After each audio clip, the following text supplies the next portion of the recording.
Hi everyone, इस channel पे आप सभी का स्वागत है। मैं पार्थिवी ठाकुर हूँ एंड ये हमारी प्लेलिस्ट चल रही है बैंकिंग एंड फाइनेंशियल अवेयरनेस की। इस लेक्चर में हम देखने वाले हैं नॉन परफॉर्मिंग एसेट्स का पार्ट 2। पार्ट 1 हमारा कवर हो चुका है, तो आप प्लेलिस्ट का लिंक मैंने आई टैब में भी डाल रखा है, तो आप वहां से प्लेलिस्ट चेकआउट कर सकते हैं। एंड उसमें आप नॉन परफॉर्मिंग एसेट्स का पार्ट 1 देखने के बाद ही ये वाला पार्ट देखिएगा, ठीक है। एंड उसके अलावा हमारी एक और प्लेलिस्ट हो चुकी है रिसेंटली ही, जनरल अवेयरनेस की, तो आप वो भी चेकआउट कर सकते हैं। तो आज हम देखने वाले हैं ये सारे पॉइंट। सबसे पहले हम देखने वाले हैं सारफेसी एक्ट 2002, ठीक है। सबसे पहले अपन इसको देखते हैं। तो फुल फॉर्म जो है वो ये है। हाँ, अब देखते हैं। Security and reconstruction of financial assets and enforcement of security interest act 2002, ठीक है। तो इसलिए मैं कहती हूँ कि आप जो फुल फॉर्म होती है वो अपने अंडरस्टैंडिंग के लिए होती है, बट आपको शॉर्ट फॉर्म से ही याद रखना है। जो शॉर्ट फॉर्म है इसकी सारफेसी, ऐसे आप याद रख सकते हो। उससे ही अपने को ध्यान में रखना है कि एक्ट कब था, 2002 के अंदर आया था, ठीक है। अब ढंग से अपन देखते हैं। Under this act secured creditors, banks or financial institutions, creditors कौन, banks and financial institutions have many right for enforcement of security interest under section 13 of SARFAESI Act 2002। मतलब सेक्शन 13 ऑफ सारफेसी एक्ट 2002 के अंदर इनको ये right मिलता है कि under this act secured creditors, ये जो सिक्योर्ड क्रेडिटर्स हैं यानी कि बैंक्स होते हैं, फाइनेंशियल इंस्टीट्यूशंस होते हैं, have right for enforcement of security interest. मतलब ये एनफोर्स कर सकते हैं सिक्योरिटी इंटरेस्ट को। आगे अपन और अच्छे से देखते हैं, ठीक है। The law does not apply to unsecured loans, मतलब सिक्योर्ड लोन्स पर ही। सिक्योर्ड लोन्स हमने पार्ट 1 में देख रखा है, आप चेकआउट कर सकते हैं, ठीक है।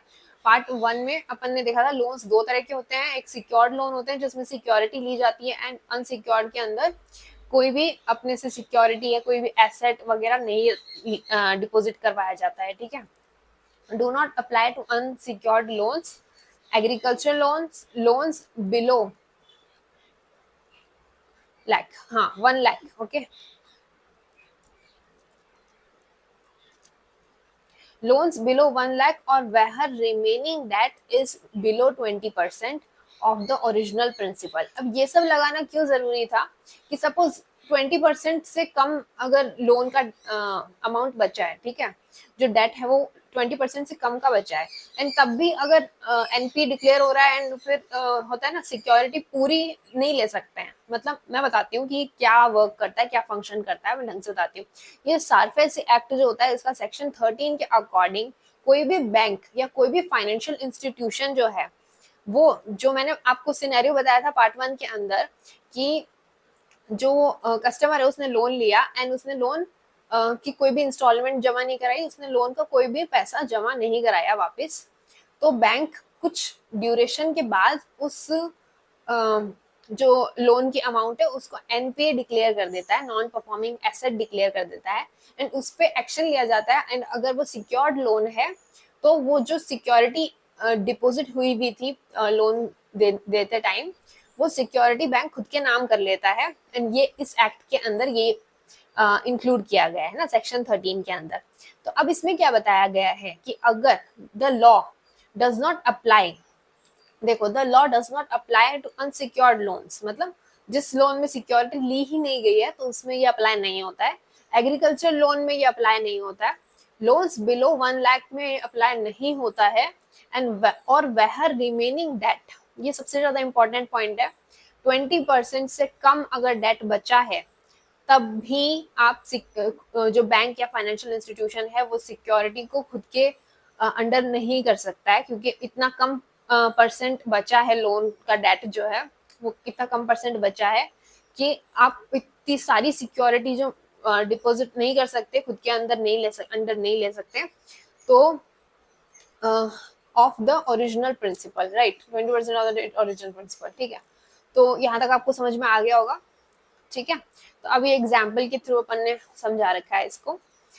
तो ये अपना कस्टमर है, ठीक है, जिसने सिक्योरिटी जमा कराई, यानी अपन सिक्योर्ड लोन की बात कर रहे हैं, ठीक है, सिक्योर्ड लोन की बात कर रहे हैं।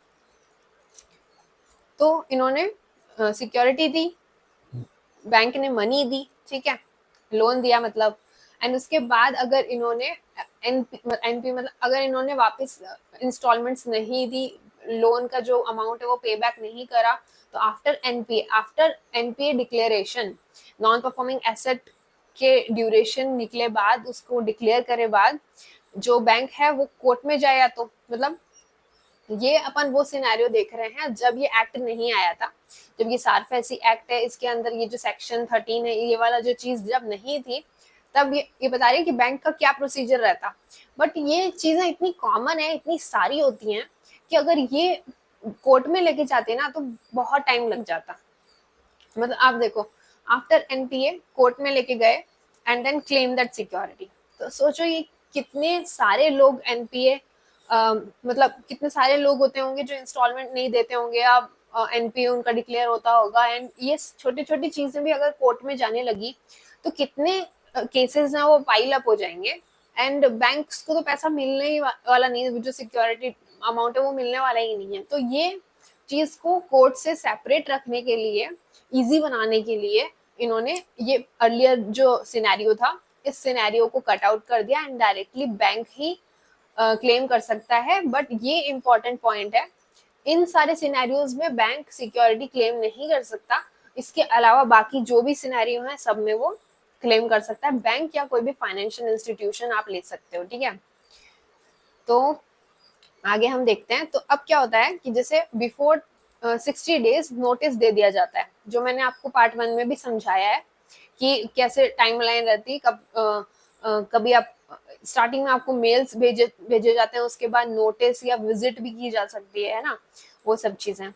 नॉट एप्लीकेबल ऑन, ये मैंने ऊपर भी बताया, अनसिक्योर्ड लोन पे एप्लीकेशन, एग्रीकल्चर पे नहीं होता, लोन अमाउंट बिलो 1 लाख पे नहीं होता, एंड 80% कवर हो चुका है, यानी कि सिर्फ 20% ही बचा है, तो उसमें भी ये नहीं होता है इंक्लूड। मतलब ये वाला चीज बैंक इस सेक्शन के अकॉर्डिंग नहीं, ये राइट नहीं मिल पाता उसको, ठीक है, समझ आ गया होगा आपको। अब अपन देखते हैं एक दूसरा सिनेरियो, ठीक है, इसमें ये सॉरी अब अपन ये देख रहे हैं, ठीक है, एसेट रिकंस्ट्रक्शन कंपनी, ये क्या कहती है। हाँ, तो इसमें कस्टमर है एंड ये एसेट रिकंस्ट्रक्शन कंपनी है, ठीक है, and when auction does not work. अब इसमें मैं बताती हूँ कि क्या सीन रहता है। देखो, बैंक्स ऑक्शन करवाते हैं, है ना, एंड वो ऑक्शन जब वर्क नहीं करता है तब उसके बीच में ये एआरसी आती है, ठीक है, एसेट रिकंस्ट्रक्शन कंपनी। अभी मैं और अपन डिटेल में देखेंगे, सब समझ में आ जाएगा, ठीक है। तो इन बैंक कस्टमर एंड एआरसी इनके बीच में एज अ लिंक काम करती है, ठीक है। Security initial capital, sorry, required initial capital जो था है, मतलब वो 300 करोड़ का लगा है ना, कंपनी को एस्टैब्लिश करने के लिए। Licence under section 3 of SARFAESI act 2002, FDI limit 100%, FDI limit में कई बार समझा चुकी हूँ, फॉरेन डायरेक्ट इन्वेस्टमेंट की जो लिमिट है 100% है, मतलब कोई भी इंडियन की रिक्वायरमेंट नहीं है वो, ठीक है, बहुत बार समझा चुकी हूँ, ठीक है। उसके बाद अपन जूम इन कर लेते हैं थोड़ा सा। An asset reconstruction company is a company incorporated under the Companies Act and registered with RBI under Section 3 of the SARFAESI Act 2002। मैंने इसकी फुल फॉर्म लिख रखी है यहाँ पे, आप सारी चीजों की फुल फॉर्म लिख रखी है जिससे अपन जब पढ़े तब अपनी अंडरस्टैंडिंग अच्छी रहे। बट अपन को याद हो ही चुका है, SARFAESI Act 2002 हो चुका है, याद है ना। तो अभी ये क्या हो रहा है कि ये जो an asset reconstruction company ARC जो है, is a company incorporated under the companies act and registered with RBI के अंडर रजिस्टर्ड है, under which section 3 of SARFAESI act 2002। ये अपन ने बताया कि किसके अंडर इसको ये पावर मिल रही है कि ये उन दोनों के बीच में एज अ लिंक काम कर रहा है, ठीक है। A R C was incorporated as a public limited, ये अपन लिमिटेड लगा रखा है, ठीक है। तो ARC जो है is a was incorporated as a public limited company in 2002। जब ये बनाई गई थी तब ये public limited company थी, and in pursuance of section 3 under the Surface Act बता ही दिया मैंने, है ना। फिर अपन सीईओ एंड मैनेजिंग डायरेक्टर जो है वो है विनायक बहुगुणा। ओके, हेडक्वार्टर जो है वो मुंबई के अंदर है। प्रमोटर बैंक्स कौन कौन से हैं, ये बहुत इंपॉर्टेंट पॉइंट है। प्रमोटर बैंक्स कौन कौन से हैं? एसबीआई है, आईडीबीआई, आईसीआईसीआई, पीएनबी, ये चारों अपने जो हैं वो प्रमोटर बैंक्स हैं इसके। अब अपन देख लेते हैं कि ये जो है ए आर, अपना जो अपन पढ़ रहे हैं ARC वाला, ये जो है वो ओल्डेस्ट है फर्स्ट कंपनी। मतलब जितनी भी कंपनीज अपन यहाँ पे पढ़ने वाले हैं ना, पढ़ रहे हैं, ये सारी कंपनीज, इनके अंदर ये वाली जो है वो ओल्डेस्ट है। ठीक है, अब अपन देखते हैं आगे। हाँ, तो ये अपन अपने को पता है ये लोन जो होते हैं सिक्योर्ड होते हैं, अनसिक्योर्ड होते हैं, है ना, दो टाइप के लोन हो गए अपने। तो अब इसमें क्या होता है कि जैसे ये मैं बता रखा है कि एस, मतलब जो अपन ने फर्स्ट पढ़ा है ना, फर्स्ट वाला ये है, सेकंड वाला ये है, देन डीआरटी एंड डीआरएटी, ये यहाँ पर है ना, डीआरटी एंड डीआरएटी ये अपन आगे पढ़ेंगे, एंड लोक अदालत। तो अब ये फ्लो चार्ट अपने को ये बता रहा है कि जो लोन दो टाइप के हो गए, पहली बात तो सिक्योर्ड हो गया, अनसिक्योर्ड हो गया। तो सिक्योर्ड में ये वर्क करते हैं जो अपना सरफेसी एक्ट है एंड ये ARC जो कंपनी है, ये अपने सिक्योर्ड पे वर्क करते हैं। ठीक है, as I said, but unsecured पे वर्क करने वाले ये हो गए डीआरटी एंड डीआरएटी, एंड लोक अदालत जो है अनसिक्योर्ड पे वर्क करते हैं। ठीक है, एंड ये मैं बताती हूँ आपको कि ये जब कोई भी बैंक होता है, वो कोई भी, जैसे सपोज उनके पास कोई एसेट पड़ा है, कोई प्रॉपर्टी है, या you can take any of that, right. तो वो अगर ऑक्शन में नहीं बिक पा रही है एंड वो पड़ी हुई है ना, तो इन दैट केस ARC उसको खरीदता है, या एनी हाउ, मतलब ARC उसके लिए रिस्पॉन्सिबल होता है, उसको मैनेज करता है वो, है ना, एंड उससे जो अपना एसेट बनाता है, अमाउंट निकालता है, राइट। तो एक बार आप भी मतलब कंफर्म कर दीजिएगा कमेंट्स के अंदर कि आप क्या जानते हैं इसके बारे में। बट जितना मेरे को पता है, जो ऑक्शन कराते हैं बैंक्स, वो जब वर्क नहीं करते हैं तब ARC एक्ट करता है उनके उनके बिहाफ पर। ओके, सब इसके अलावा और भी डिटेल्स आप शेयर कर सकते हैं, comment, please comment down below. Okay, अब थर्ड अपन देखने वाले हैं इसमें DRT, date recovery tribunal. Okay, तो इसमें अपन देखते हैं, थोड़ा सा जूम आउट करना पड़ेगा, है ना।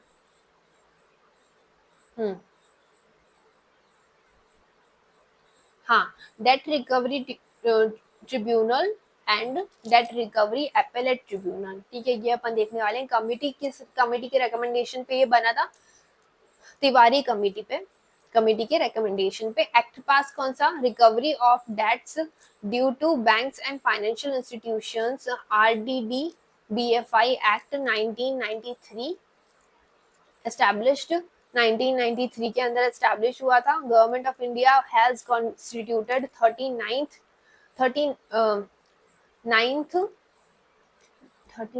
है ना, debts recovery tribunal and 5 debts recovery appellate. Okay, appellate tribunals across the country.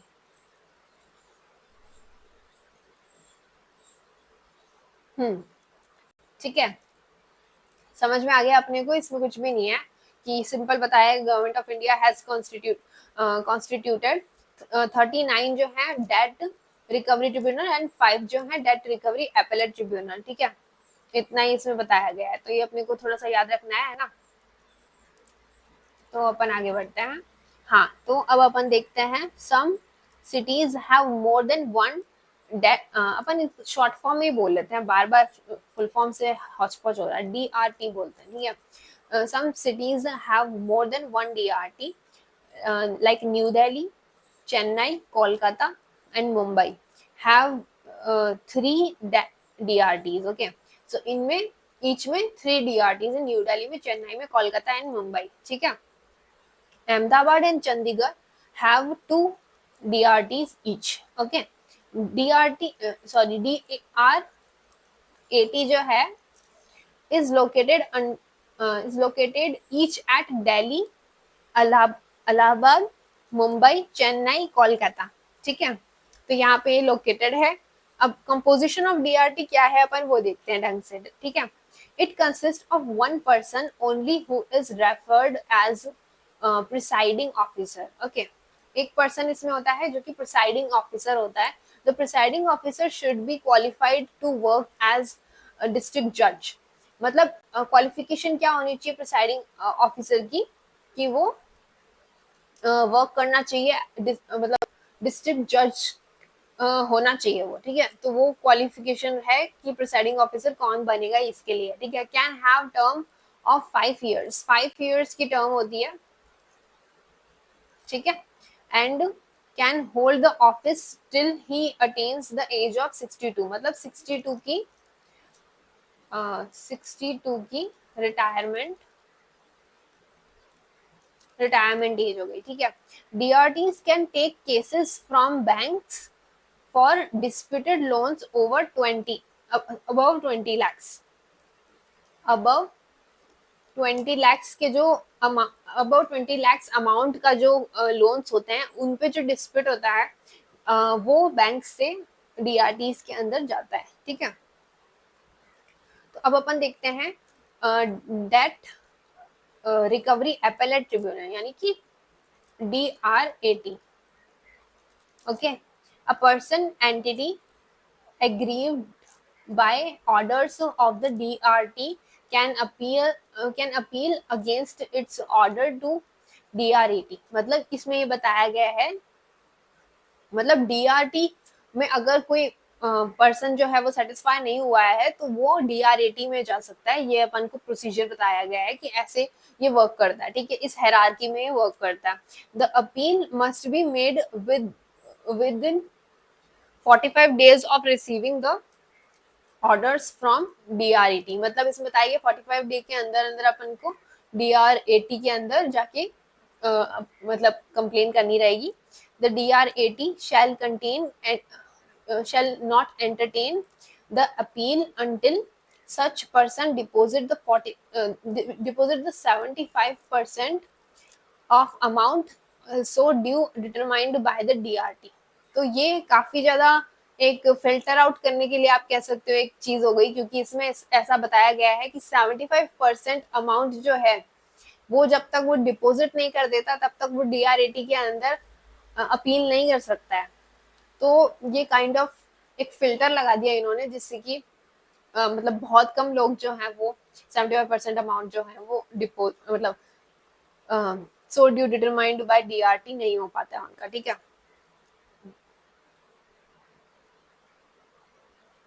Okay, तो अब अपन देखते हैं चलन करने सच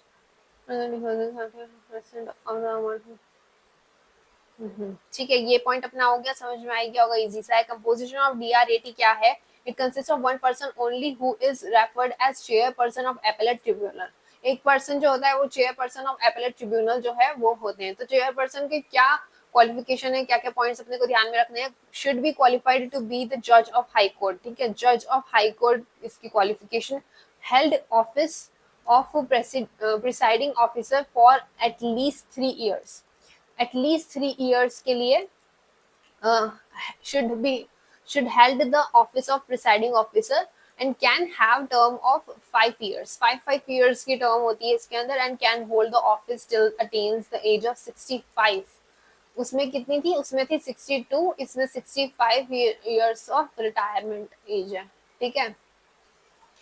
तो ये अपन को आ गया। तो अगर आपको ये लेक्चर समझ में आया हो तो please do like share and subscribe to this channel. Thank you so much for watching. I will see you in the next lecture. Till then take care, bye bye.